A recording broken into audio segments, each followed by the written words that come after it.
We're into 8 weeks and 40 plus episodes where we have made a commitment here along with the team at Business World that we will practice what we preach. There has been much talk about facilitating Indian industry, about an Atmanirbhar Bharat, about looking beyond China for our products.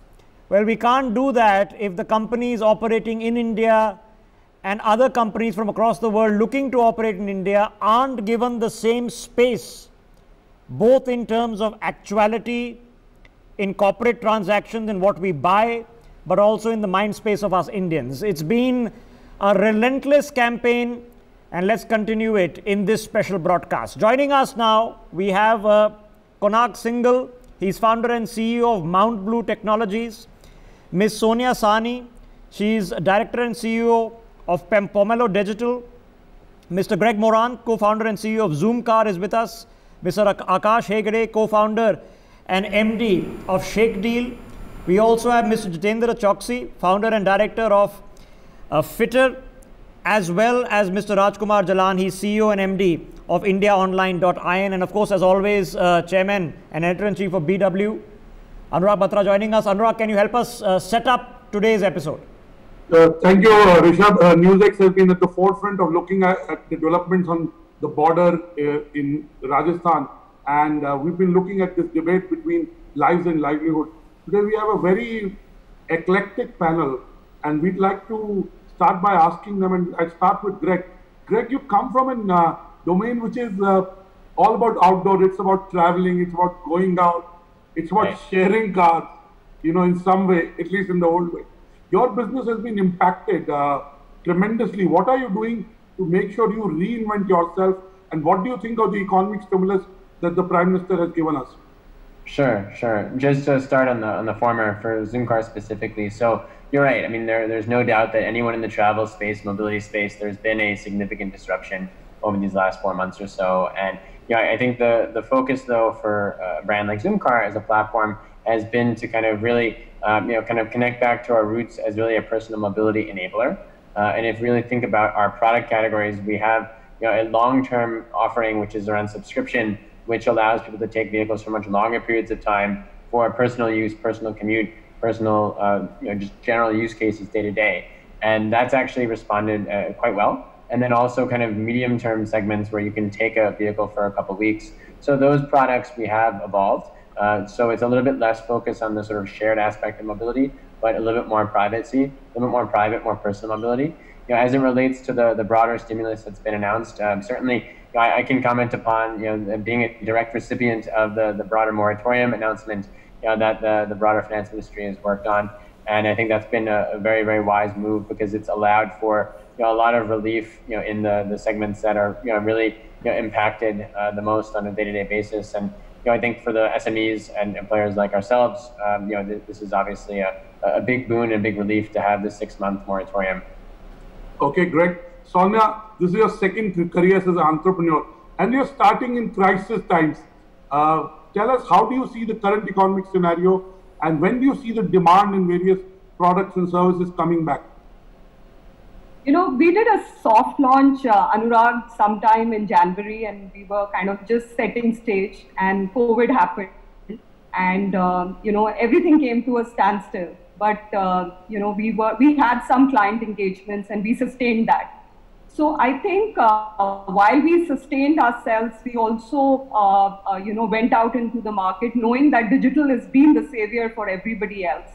So while in 2008, I'd launched my first digital agency and we were digital natives, I think the world is again, people are going to be coming, either strengthening their already, or there will be a lot of new people coming in. So for us, I'm happy where I am, and I'm happy that we could be of support and help to our clients. Yeah. And what is your response to the economic stimulus?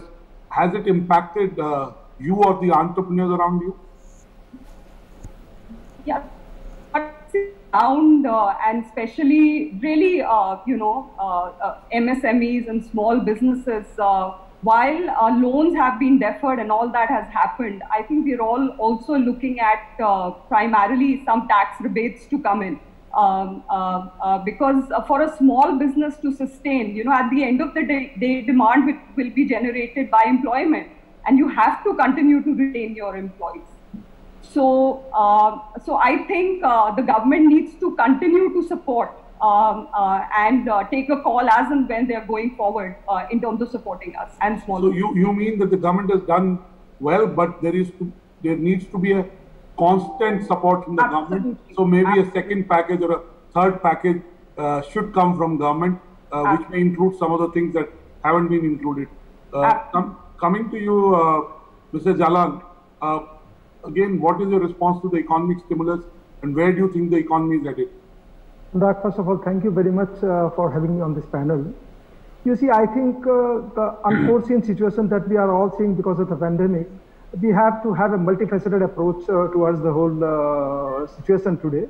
While the poorer segments of the society will have different challenges altogether, the MSMEs, they have their different challenges, and the corporate sector, even if they can have the sustainability for some time, I think the overall, I think it is a time for all of us to think not what we expect from the government, but what exactly we can do for our country. I think it is a time for all of us to introspect on that aspect also. The government will have, like the China situation today, it is an unfortunate situation which the country is facing parallelly. So the government will certainly have its own priorities towards all the different things, be it the health-related issues, be it the economic issues. But you see, we all, particularly the established corporates, they have to also parallelly come out. Okay, and they have to set some examples where they can help the economy in sustaining itself at this juncture. The government when do you see the economy getting back to pre-March levels? Will it happen in the 6 months, or do you see it as a long haul? I am very, very optimistic. In the past also, like you see the Indian economy, when the world over there was a recession situation, we were able to sustain our economy at that juncture also, which is... where does your optimism come from? Does it come from the fact that Indians are resilient, we can do more with less? What is the reason for your optimism? My optimism goes with the fact that each and every Indian is a born entrepreneur, I would say. Even a person in the village level, they know how to sustain themselves. I have a strong faith in that. I have strong confidence in that. So I think it's a question of time. Yes, there might be some challenges there, some ifs and buts, some problems. But then at the end of it, I don't see any reason why maybe 6 months down the line, the economy is, even if not fully normal, it should be on the like reasonable way to recovery. Okay. Jitendra, you run a fitness enterprise. You help people get fit, and you have an asset-light model. You're a purely online model. Tell us how COVID has provided you a kind of a lifeline, so to say, and the digital transformation of many businesses happened. You're purely digital. So how do you see the last 4 months, and where do you think you're headed? Jiten Choksi from Fitter. Right. So for us, the whole COVID thing just aggravated the situation, where more and more people are now looking for digital solutions. I mean, we have anyways been a profitable, very asset-light business since the last 4.5 years, but even after COVID, we were untouched, as to say. In fact, we have seen more increase in the number of people who are signing up to our services. Having said that, see, we have to understand that fitness, again, operates on similar model like demand and supply. There's no downfall when it comes to the demand. It's only the supply which has been affected. And if somehow people are able to figure out a way to channel the supply through different mediums, in this case a digital medium, we can get back fitness industry to where it was. So fitness industry is something which is not going to be affected by COVID or any other such thing. Because in fact, people are looking to build immunity, be more healthy. Possibly they are more conscious of their fitness they ever were, and second, they have more time, so they can actually spend on being fit. The question that I wanted to ask Akash, you and Konark was that, there is a real worry that last 4 months have been very tough on startups. Their revenues have been impacted and they haven't been able to raise capital. Do you see, startups going out of business in the next 2 to 3 months because they may have held up till now, but going forward they have no cash?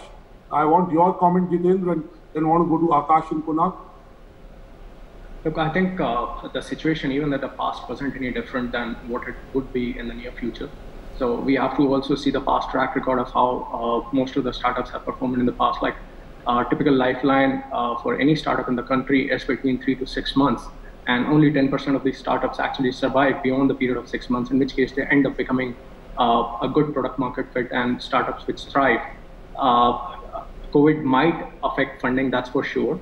But I think COVID might also provide a lot of funding opportunities, especially after the whole India-China thing has happened, because more and more investors would focus their efforts on feeding the ecosystem in India rather than moving to China.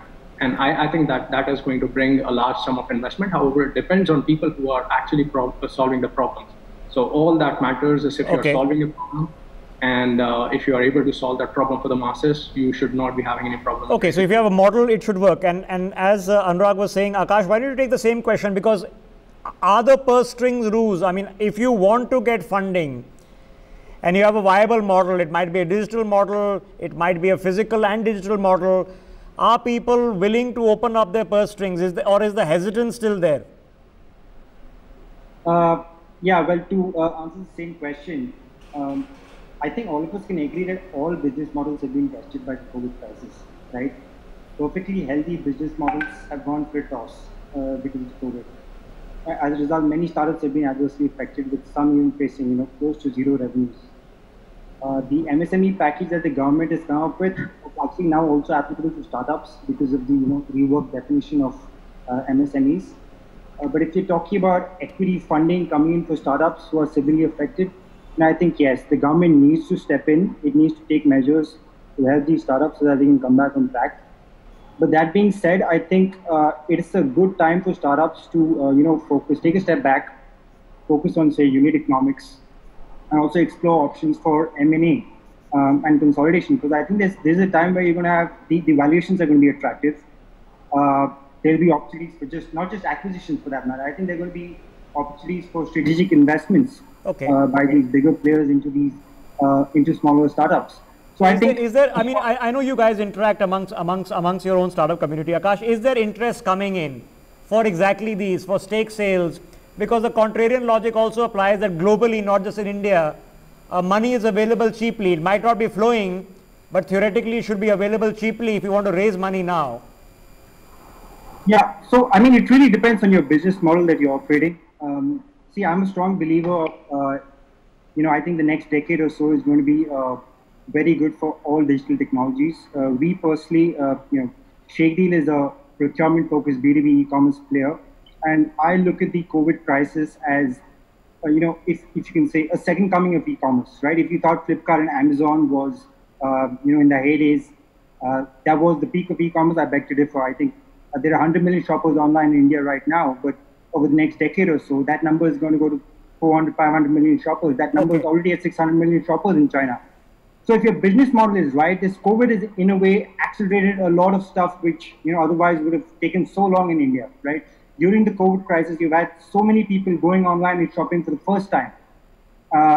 And this was something that, they had their reservations to do so before. Okay. But now that they've done it once. So there's an acceleration factor. So there is pain, but you do see some opportunity within the pain. Let's get Mr. Singhal into this. Konark Singhal, just pick up on that thought, because a few weeks ago, we were discussing for the first time that the government of India is not just looking about deferments of loans, it's looking to become an equity partner with MSMEs.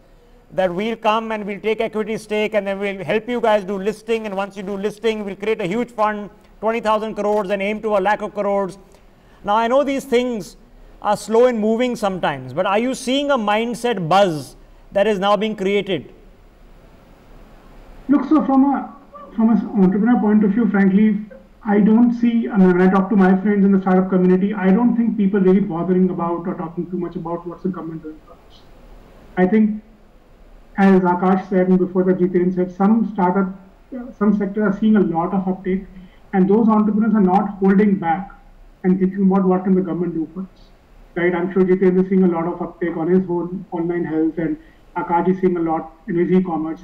I run a company, we have about 170 customers, all startups, right? And I've seen some travel tech companies just almost disappear.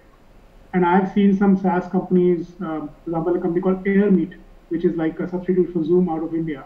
I mean, they are really ramping up their team and we've been helping them. So people who are really going ahead, so either people have been impacted really badly, in which case really startup equity funding from government really doesn't do much to them, right? Or people have really kind of doubled down on their business, in which case they're not really holding back for the government. In fact, if we talk about VCs, and we are actually a bootstrap company, so we don't really kind of talk to VCs much, but I can see that VCs are very open to funding trends which they see are lasting.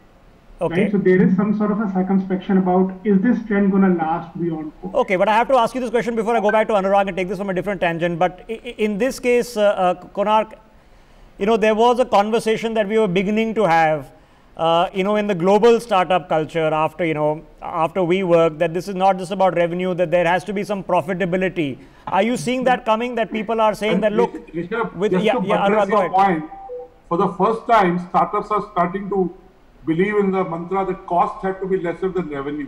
It sounds very basic. Okay. But 6 months back, you talked to an entrepreneur. He said, no, I'm building value. I'm building valuation. My gross, merchandise value, GMV, the profitability wasn't something that was even on the horizon.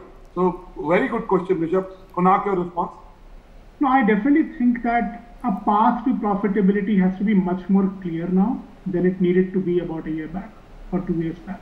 Our business specifically, we are actually all about variabilizing and reducing tech talent costs, right? So we have seen, after the first initial shock of March, April, and mid of May, we have seen companies come back, and we are actually almost up to 80% of our demand before COVID. And we are seeing a lot of it is driven by wanting to cost cut, right? So definitely, I think both from the entrepreneur point of view and also my investor point of view, the path to profitability has to be more clear than it needed to be earlier. Okay, Anurag, and of course there is a gap that is being opened, not across the board, but at least in some frontline areas, because there are certain Chinese apps, and we always look at an app as something that is always available on a phone, but there's a company that works behind that app, which has employees and has staff, some locally in India and some globally, and there is a vacuum that is being created there also, Anurag. Yeah, I agree with you, Rishabh, and that's why I want to talk to Greg. Greg, you talked about that your 3 product offerings, and one of them is impacted. I mean, travel is impacted, so naturally. But tell us, do you think the need for mobility and personal mobility, which is not shared, will go up? Will it be good for your category and overall automobiles, or do you see it as something only in the short term, but in the long term may not work out? No, definitely it's going to be something very favorable for the medium to long term. So I think the broader tailwinds that are there within personal mobility show no sign of relenting. And for the simple reason that I think once people really get that feeling and that experience, I mean, it's something which we're able to provide something at significant value in terms of affordability, but also significantly better convenience and affordability and flexibility delta. So it's something when you kind of look at that overall value proposition, those value propositions, they're not going to go away in 12 months, 24 months, kind of post-COVID, because people are always going to look at more convenient solutions, more flexible, more affordable solutions. And once they kind of get, in our case, sort of behind that wheel and experience that, we believe that will actually transcend going forward. And it's something which inherently, when you have this type of physical offline fulfillment of a product, you naturally have more sort of viral word of mouth. Because it's something that's tangible and physical where people can kind of really relate to. So I think that sort of positive feedback loop also is very, very helpful. And it's something which when you look at the broader ecosystem, you also have key stakeholders like OEMs who are really supporting this, because we all know OEMs have been significantly impacted on the negative side. They're stuck with inventory, huge inventory. Yeah, so it's another distribution channel. It's another way to kind of think about how to get people behind the wheel of a vehicle, and really prioritizing access over conventional ownership. And so I think when you Greg, I just want to pick up on that thought, because we've seen a generation, and I have to say a generation because 4-5 years is a generation these days, that's gone up on the logic that when I was getting out of school, the first thing you wanted to do was learn how to drive a car and get your license. I have teammates now who still don't know how to drive in their 20s or never owned a car, because they've gotten used to these models. With public transportation as it is now, and the need for having a personal device or a personal way to transport, are you seeing the mind space shift? Yes, no, absolutely. I think people definitely want to have control, even more so now. And so this is giving them that privacy, that control, that flexibility. So it absolutely is there. And it's about having the access and not having to also shell out huge amounts upfront. So working capital-wise, it's much lighter on your pocket. And then also even the cognitive overload and the overhang of having a vehicle, there's a lot you have to kind of work on and think about on a month-on-month basis in terms of covering certain costs, renewing your insurance. So there's a lot there. So it's not such a straightforward endeavor. So that's where it's just much easier if you can have a nice buttoned-up digital subscription where you have all that flexibility and convenience. Okay, so there are going to be dramatic mind space shifts, Anurag, across the board, not just in one industry, because there's a generation that's going to have to now replan things. We've been discussing education across these shows. Transportation is an interesting one as well. I have a contrarian view there. I have a little contrarian view, and I hope data bears me out. Let's take three categories that you talked of. You talked of mobility. Let me take real estate, and third is education. I think for the first time, millennials will want to own their own home. Correct. Because till now they were all over the place, traveling, sharing spaces, using Zoom car, going to a WeWork, using Fitter. But for the first time, they spend time in their homes. So my view is that actually post-COVID, when the jobs get better, when the salaries get better, when the millennials have saved, they will possibly give in to their parents' suggestion of buying a home for the first time. Second, when it comes to mobility, I agree with Greg and you. Third is education. I think if you take individuals, and I will not take corporates, for the first time, individuals' learning cycle will be shorter. You learn something every 3 months, 6 months, 12 months. That learning in once in 3 years is gone. Okay. COVID has taught us that we need to learn a lot more and adapt. So I think, we will spend some more money on learning skills that we don't know as professionals. So I think these three industries will do very well in the medium term and short term. In the long term, all of us will do well. And in the short term, there may be stress, say in real estate. And in edutech, while we talk of edutech, not everything in edutech is working. Correct. A lot of people are, let me say edutech is the e-commerce that happened 10 years back. Everyone is jumping into it, edutech. Everybody wants to call their company an edutech company. But like in every other sector, there'll be big winners and there'll be a big loser. Okay, so I'm just wondering if those patterns are obvious. Ms. Sahni, why don't you come into this? Are you seeing an obvious pattern emerging now that we are 3, 4, 5 months in, that there are some players that are easily succeeding, therefore that there is a clear path to profitability there, and the others are still in experimentation? Sonia, you'll have to unmute yourself. I actually feel there has been a disruption, and it's not a fad that we are experiencing here. Mind shifts have changed.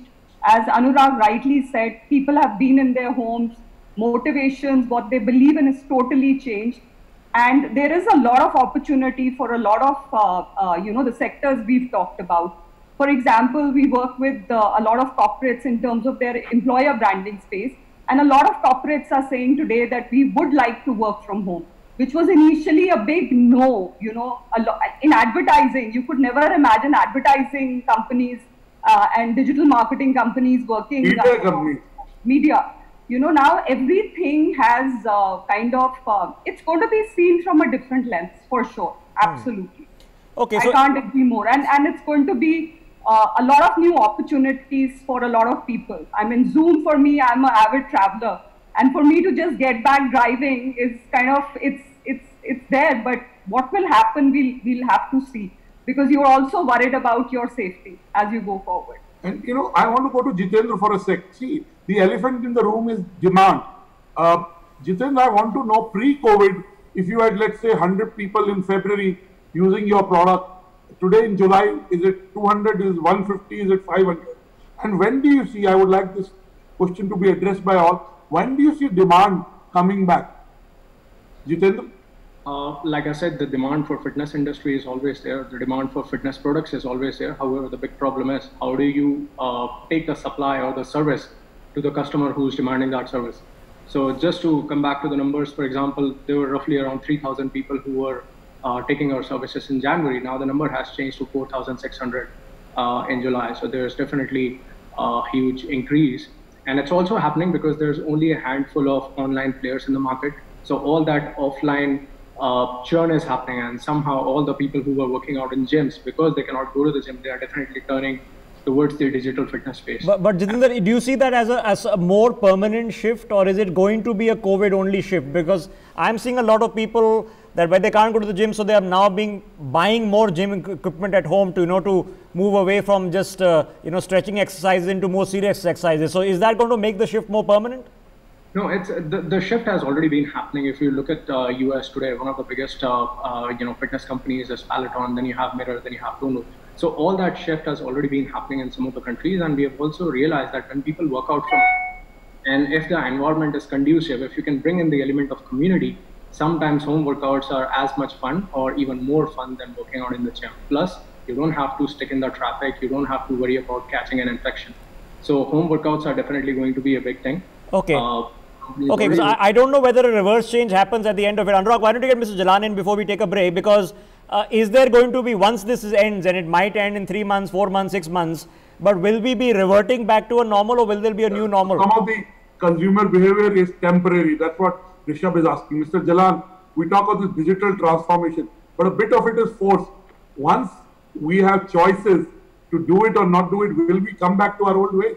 Is what Rishabh is asking. Mr. Jalan? Well, I agree. I fully agree with Rishabh and Anurag, both of you.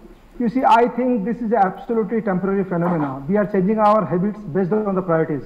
We don't have choices at the moment, so whatever we are getting, we are trying to grab that, as simple as that. So online also is that only, but since we have a huge consumer base, 130 crore people population, so demand is bound to come back. I think it is a question of priorities only. At the moment, since we are all confined to our homes, probably the priorities are also shrinking. Okay, so the moment things get back to normalcy, I think everything is bound to get back. It is not that what we are talking with due regards to all the panelists, what we have been talking is overall about a very small segment of the entire economy. Okay, the larger base, the consumer base is very much there. Okay. Automobile industry, after the partial opening up also, they have seen a revival in the demand. Okay, so I think everything is, we shouldn't jump on that everything is going to get online only. Okay,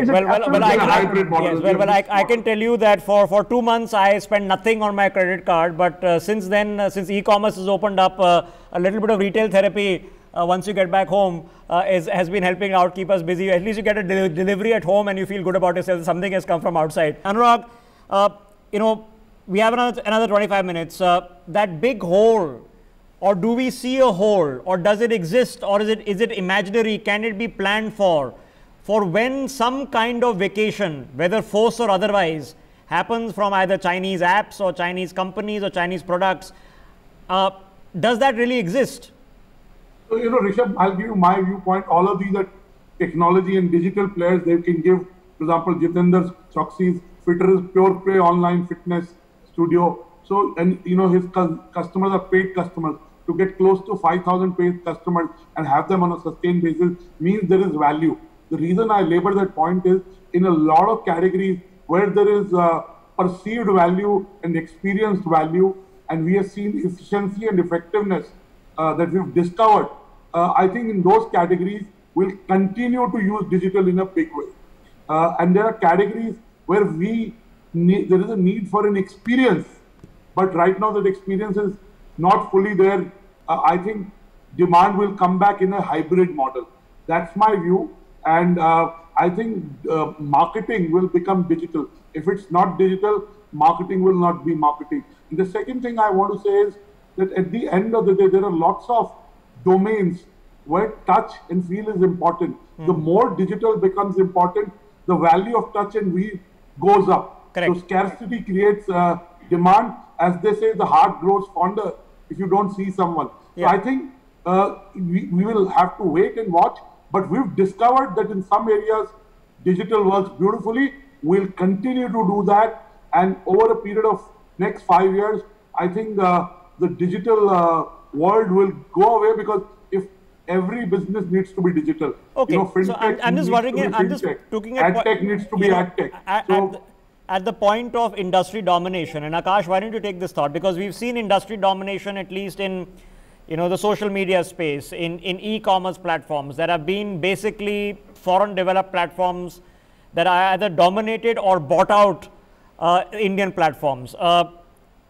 Same applies in many spaces. Are we seeing an opportunity? Are you guys thinking about that? Look, there is a credible, vocal for local thing happening in that space.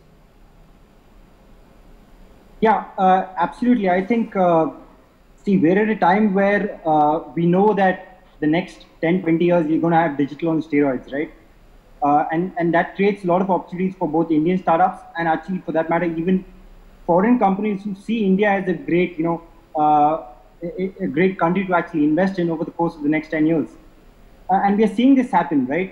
We saw this with, Jio. Jio, during lockdown, it picked up investment worth, I think, if I'm not wrong, almost 30 billion. 1,60,000 crores.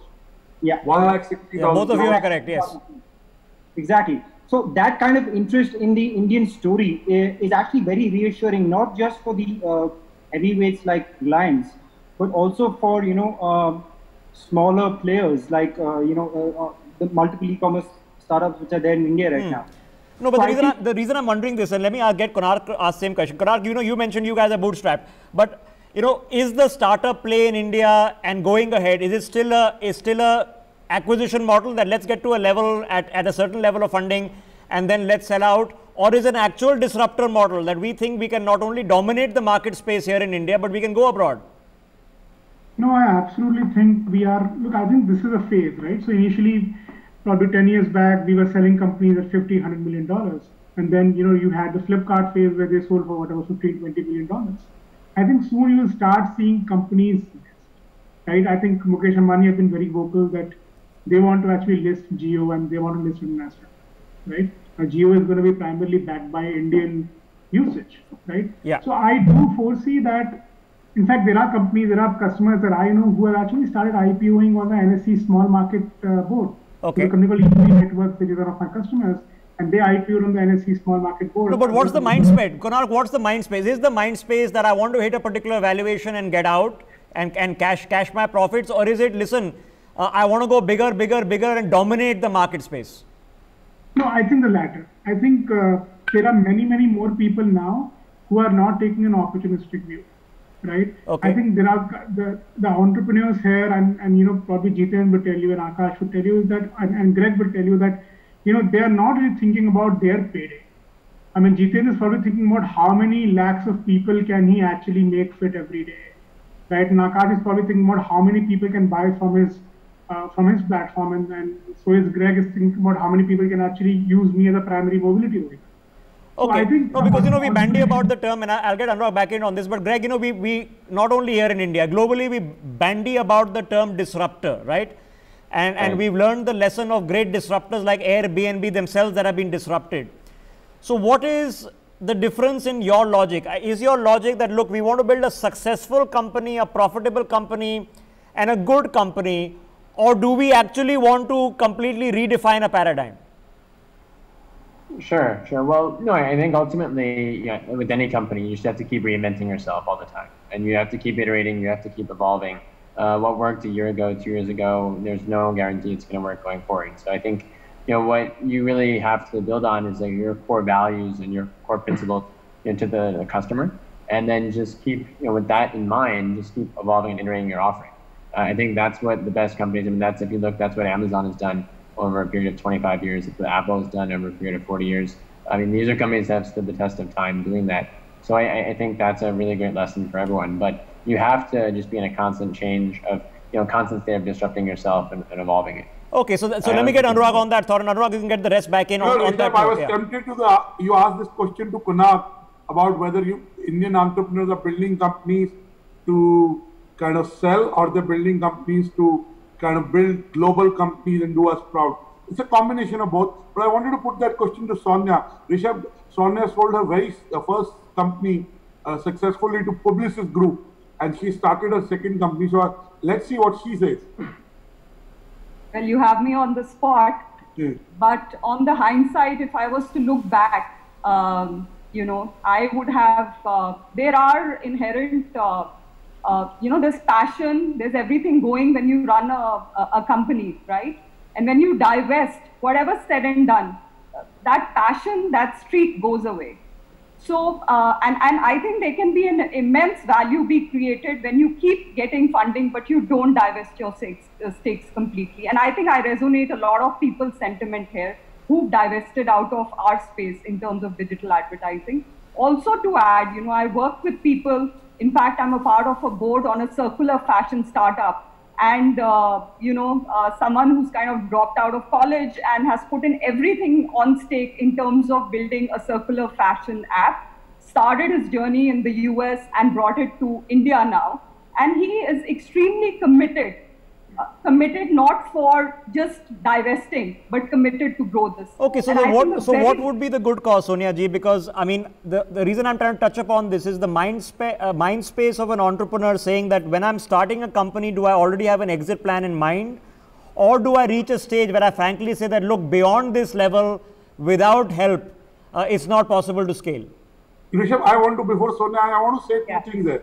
Yeah. One, that when I do angel investing, when I meet people who say we are building to sell, I mean, I cross them out.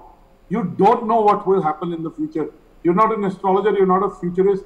And I think if you build a good company, there'll be suitors, investors. So at some stage, you may discover who's the right fit for partnership or sale. Second, Indian entrepreneurs believe a lot in control and ownership, and rightly so. But at the end, it's impact with the 8-10 shareholding, 10% shareholding in a very large company, you can, if you are adding value as a CEO or as a founder, you can still run it. Third, see, it also is linked to the supply of capital.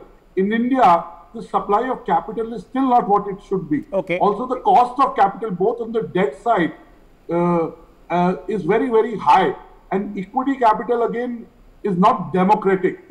It tends to go in one direction, and less than 5%. You're talking about the availability of the capital invested. Anurag, there is an availability of capital, and then there's also a prestige of capital, which is where I wanted to take Sonia ji. Ms. Sahni, is there a concept of that prestige of capital that is just not about the money also? You get a Google and a Facebook investing in a company, your profile of a company suddenly goes up. I'm not saying that a Jio, for example, didn't have a profile in India also. But what is the value addition that a young Indian entrepreneur or any Indian entrepreneur is looking at, that other than the money, what do I need that an investor is bringing in that I can't get myself or I can't hire within here? I think they believe they can add immense value. But I think if you're an entrepreneur, you know how to add value. That's my belief. And I've seen a lot of people, they've got investors, and the people who started it exited it. So I think and there was no value added. In fact, the company just went out, right? So if you believe in it, you have to stay with it, selectively bring in capital and build on. Okay, Anurag, go ahead, then we'll bring in Mr. Jalan. And Rishabh, I want to give you two examples. They may not be perfect examples, and I get the one is, let's take Oyo. Ritesh Agarwal. I mean, let's not get into how the culture is. Fact is, he bought his own equity. He took a $1.8 billion loan, which was guaranteed by a large investor. Japanese banks gave it, Mayoshi-san. But the fact is, he held on to his equity.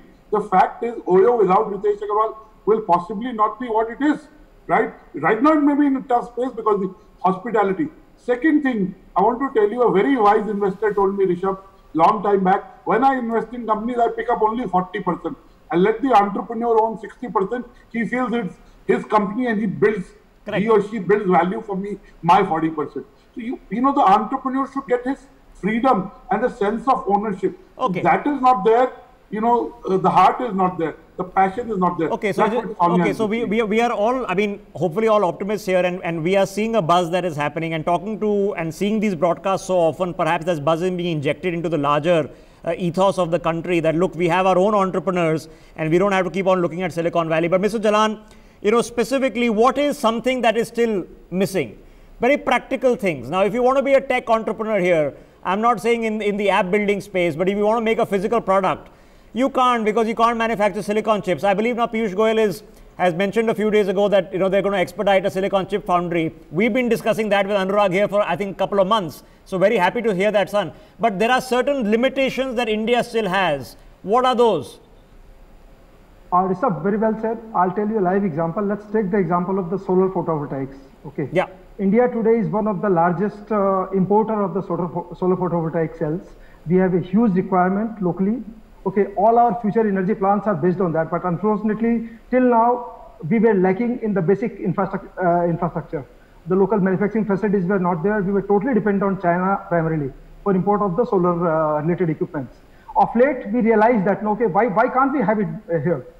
China was dominating the computer market also world over. Even US was totally more than 90% dependent on the Chinese motherboards or things like that. Yeah. But of late, you see, it is nothing. I strongly believe it is nothing that if we decide to do it locally, we can't do it. Maybe it will take its own time. I'm not saying that overnight we can turn things and we can do it, but over time we can certainly do it. There might be some compelling requirements, like some of the minerals may not be available with us. We have to be dependent. I'm not saying that we can be totally self-dependent on every aspect, but a lot of things can be certainly developed locally over time. There is no reason. It's a matter of doing it. Akash, why don't you just come in on this, because I mean there are going to be limitations. We know the current limitations pandemic caused. We know the current state of the economy, and I know exactly what Anurag is going to ask you in exactly 4 or 5 minutes for your prediction. But before that, are there other specific limitations that, look, some things are just not possible here because the physicality, as soon as you come out of the digital sphere and maybe you want to launch a product that is tied to your app, but the manufacturing of the product is simply not possible because you can't make a silicon chip in this country?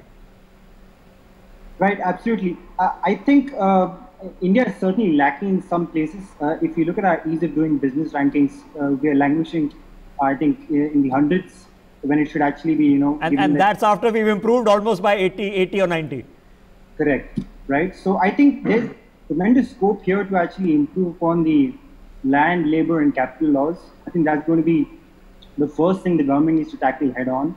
And they're able to do that really well. That is when you can actually talk about India becoming... Akash, how will that, we talk about this in the abstract, but in a very practical fashion, how would that really affect and help your life? That, look, if this made my life easier, you know what, I could grow this company here. I won't want to be thinking that after 100 employees, I want to shift to Singapore, because after 100 employees, it's too complicated. Yeah, absolutely. So I think it's not going to be easy moving supply chains away from China. I think the companies that are already got set up, so they're going to need gradually move away from there. But I think there are a lot of MNCs that are looking to do greenfield projects, greenfield investment projects, and I think they're going to look at India very seriously. Of course, India has got competition again. We've got the likes of Thailand and Vietnam, which are also low-cost structure economies. Yeah. And a lot of places we have actually lost out with them, because I think Vietnam was very early in, quoting investors post the COVID crisis and post the geopolitical situation in China. So I think India has got its own challenges. It's really about so I just want to touch upon this before I hand back to Anurag, and Konark, help us touch upon this. Now, this is a global phenomenon. It's often done for tax reasons. We were having a fascinating conversation on Gift City, I think a few days ago with Anurag.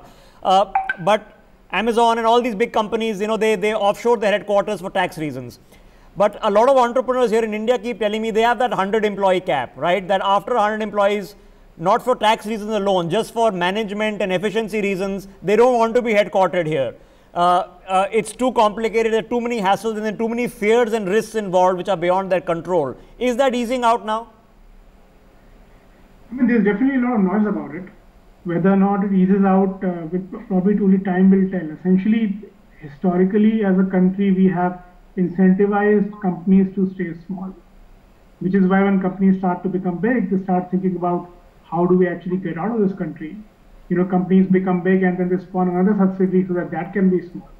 So that's historically, our focus on Laghu Udyog and, MSME, etc. That is what it has landed us at.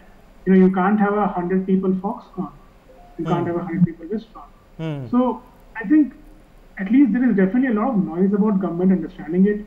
The other day I was listening to this talk from Sanjeev Sanyal, and it seems that the government understands it. And if you look at a whole bunch of labor law changes that have happened recently in some of the states, including UP and I think Rajasthan and probably also Karnataka, it seems the government understands it, but we also have to understand that it's not only about the government. We're talking about the whole state here.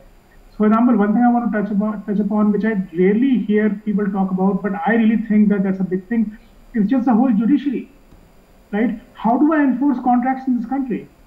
What can the government do for that? Ultimately, it's a judiciary. Do I have redressal which is fast and efficient and corruption free? Right? Can I even take the government to the court and win? So in one of my earlier startups, even though government has been saying that the angel tax has been abolished and all that, we are still fighting the government. Yeah.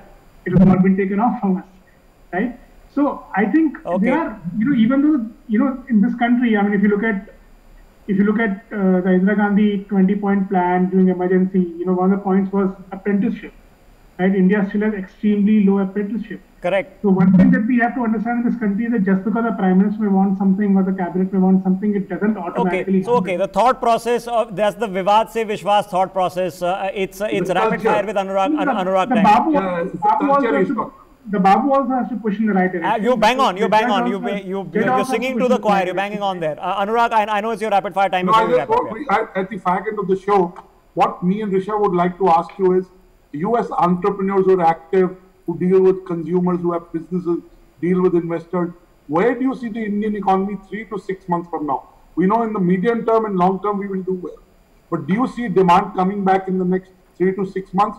Will the Indian economy be better off, worse, or it will be tepid like now? So I want to start with Akash, then go around the house. So I think what we're seeing right now is it's actually a period of alternating lockdowns and then opening up of lockdowns, right? It's in these circuit breaker measures, it's now going to enable demand to just come back right up. I think we are going to see a resurgence of demand, but it's not going to be the V-shaped recovery that people are talking about. It's going to be more gradual. We have seen factories. So will it be better? Give me a direct answer. Good, bad, worse. Oh, in the 6 months, I think we should just survive. I think we should focus on survival. Yeah. Okay. And I think again after 6 months, once you survive and consolidate, I think then you can actually focus on growth and expansion. Jitendra, your comment? Well, I think for certain industries, it's definitely going to take a J-curve approach in which it'll initially get further worse, and then probably over a period of 12 to 18 months, it'll start recovering. But overall, the outlook is positive. Of course, somebody rightly pointed out, we Indians are extremely resilient, and I think that works to our advantage. So, Jalal?